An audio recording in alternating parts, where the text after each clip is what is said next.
मध्य प्रदेश में तेज बारिश का कहर जारी है।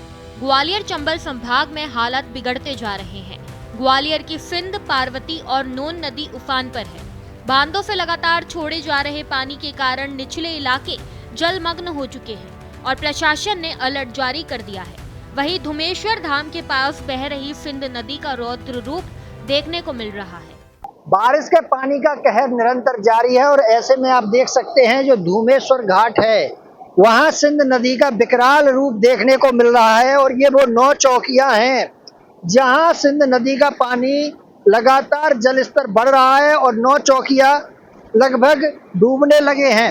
ऐसे में सैलानी भी यहाँ काफी बड़ी मात्रा में पहुंच रहे हैं और 9 चौकियां के दौरान जो वाटरफॉल है उसका रौद्र रूप भी देखने को मिल रहा है। आप देख सकते हैं सीधी तस्वीरों के माध्यम से किस तरह का रौद्र रूप यहाँ सिंध नदी के जल स्तर का देखने को मिल रहा है।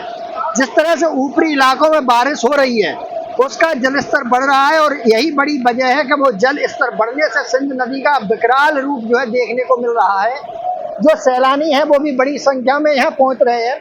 तो ये धुमेश्वर का बहुत ही स्पॉट है, बड़ा स्पॉट है, पिकनिक स्पॉट है। यहाँ सैलानी अक्सर जो है इस धुआं नुमा जो वाटरफॉल है उसे देखकर आश्चर्यचकित होते हैं और काफी प्रसन्न होते हैं।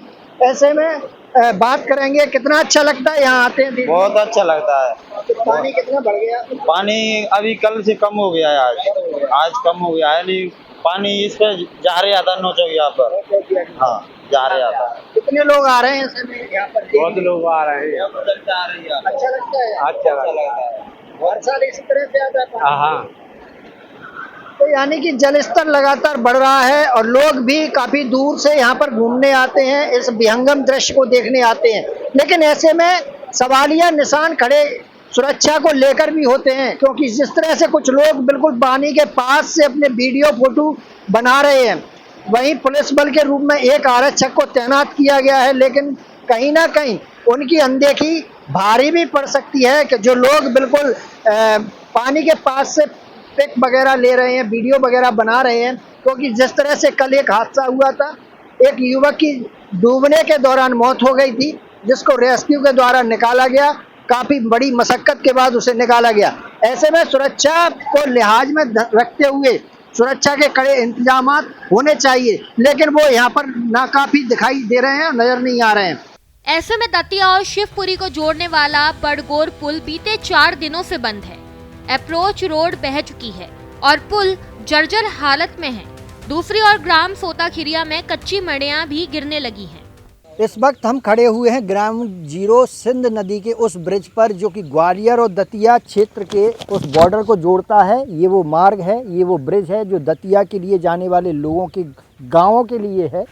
और ये धुमेश्वर का मंदिर है, उस क्षेत्र में ये पड़ता है। बड़गोर गाँव के लिए ये रास्ता जाती है। और इधर बात करें तो सांकनी होते हुए ये लोग बड़गोर दतिया ज़िले की ओर जाते हैं। ऐसे में जो ये ब्रिज है इसकी बात की जाए, जब इसको निर्माण कराया गया तो ये नीचा रहा। तो कहीं ना कहीं जब कल रात तक यहाँ इस पुल के ऊपर तक पानी था, ऐसे में क्षेत्रीय लोग जब फंस जाते हैं तो जो लोग उधर के होते हैं वहीं रह जाते हैं। और जब इनको ज़रूरत होती है किसी काम से जाने के लिए तो ये नहीं जा पाते। ऐसे में कल रात से कहीं ना कहीं थोड़े से गेट बंद किए गए 3 से 4। उसके बाद से जल की जो मात्रा है वो कम हो गई है, लेकिन जो नदी का जो बहाव है वो देख सकते हैं काफ़ी तेज़ है।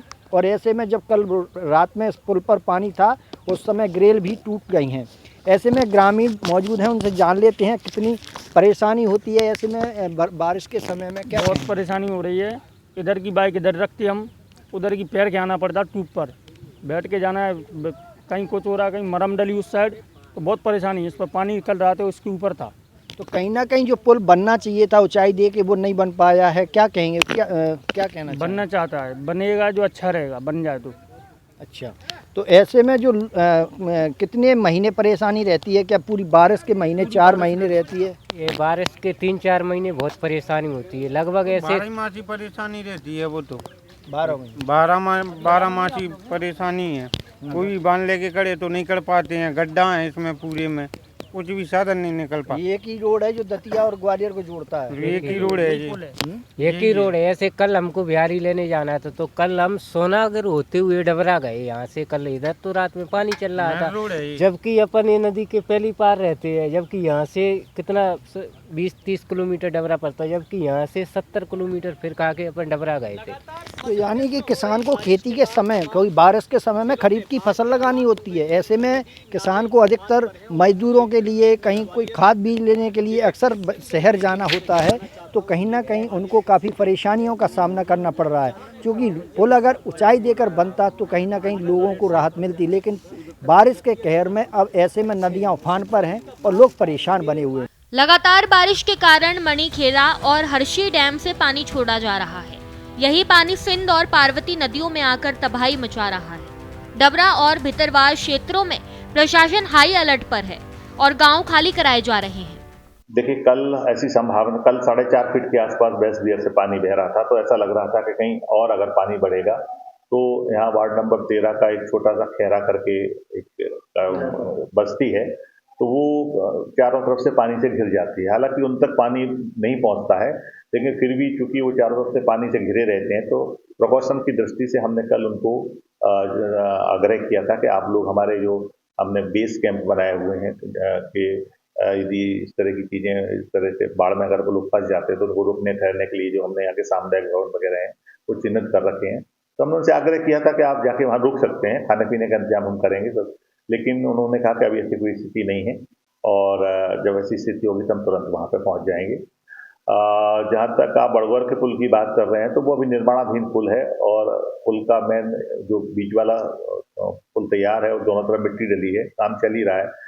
अब निश्चित तौर पर इतने भारी बारिश होगी, उतना पानी आएगा तो मिट्टी का कटाव तो होगा ही, लेकिन हमने वहाँ पर पुल पे आवाजाही टोटल बंद कर रखी है। पुल बंद होने से शिवपुरी जिले के करीब 30 से 35 गाँव का संपर्क टूट गया है। दतिया से भितरवार पहुँचने में अब ग्रामीणों को 30 से 35 किलोमीटर का अतिरिक्त चक्कर लगाना पड़ रहा है। किसान अब खाद बीज लेने के लिए 70 किलोमीटर दूर जा रहे हैं। डबरा के वार्ड क्रमांक 6 में हालात और भी खराब है। सिंचाई विभाग की लापरवाही से बारिश का पानी घरों में घुस गया है। लोग जहरीले कीड़ों और गंदगी से परेशान हैं, लेकिन अब तक प्रशासन से कोई मदद नहीं मिल पाई है। ग्वालियर अंचल में बारिश का कहर शुरू हो चुका है। ऐसे में लगातार ऊपरी क्षेत्र का जो पानी है वो अब कहीं ना कहीं इलाके को प्रभावित कर रहा है और इस वक्त हम ग्वालियर जिले के डबरा अनुभाग के वार्ड नंबर 6 में मौजूद हैं और ये वो घर है, इसके बगल वाला घर है। ऐसे कई घर है जिनमें पानी भर गया है। ऐसे में जो निवासी हैं, घरों में रहने वाले लोग हैं, वो परेशान हैं। उनसे जान लेते हैं। क्या नाम है आपका? मेरा नाम दलबीर सिंह है जी। दलबीर सिंह। कितने दिन से परेशान? ये 4 दिन हो गए अभी पानी को, अभी तो शुरुआत ही है, पर आज कुछ कम हो गया। आप देख सकते हो दीवारें लगाई हैं, अंदरों में पानी घुस गया था, बहुत नुकसान हो गया जानवरों का। गेहूँ गीले हो गए, रात को सांप निकल आया, गो निकल आती, बच्चे सोते नहीं है। गुरुद्वारे रात को बच्चों को सुलाते हैं, हमको मजबूरी यहाँ पे बैठ के रात काटना पड़ती है। प्रशासन अभी तक तो कोई नहीं, कोई मदद नहीं। आते हैं, देख के चले जाते हैं रोड पे मशीन पे अपने द्वारा। तो यानी कि प्रशासन कोई ध्यान नहीं दे रहा है और अपने हाल पर, अपने हालातों पर लोग जीने को मजबूर हैं। और अभी तो ये शुरुआती दौर है। शुरुआत यानी इसलिए कहा जा रहा है क्योंकि ग्वालियर अंचल में अधिकतर जो बारिश का कहर रहता है, जिस तरह से पिछले साल भी देखने को मिला, अगस्त माह में रहता है। तो अभी तो जुलाई माह चल रहा है, ऐसे में आधा माह बरकरार है। अभी जुलाई का कहर देखना बाकी है, फिर अगस्त में भी देखने को मिलेगा। हम वार्ड पार्षद प्रतिनिधि से बात कर लेते हैं। भैया, कितने समय से ऐसी परेशानी है और किस तरह की परेशानी पूरे वार्ड में है? 10-12 दिन हो चुके हैं। ये पानी आने पर घरों में पानी भरा हुआ है, ये आप देख ही रहे हैं। लेकिन ये सब सिंचाई विभाग वालों की लापरवाही है। अगर वो नहर पे ध्यान दे लें तो ये पानी डिवाइड हो सकता है लोगड़ की तरफ को। वहाँ पे हम अटैची भी चला रहे हैं, लेकिन वो लोग मौके पे आते नहीं है। वो अगर आ जाए तो वो डिवाइड हो जाए। जो साइपल से नीचे पानी निकल रहा है, वो पानी अगर लोगड़ की तरफ डिवाइड हो जाए तो ये पानी अपने आप बंद हो जाएगा। बिल्कुल, कहीं ना कहीं पिछले साल से भी प्रशासन ने कोई संज्ञान नहीं लिया, ना ही कोई। कहा जाता है कि एक बार घटना हो जाती है तो उससे कहीं ना कहीं व्यक्ति अलर्ट हो जाता है, लेकिन प्रशासन कोई भी अलर्ट नहीं है, ना ही कोई ध्यान दे रहा है। अपने हाल पर लोगों को बेहाल जीने को मजबूर कर रखा है। मनोज चौबे, भारत एक्सप्रेस, ग्वालियर।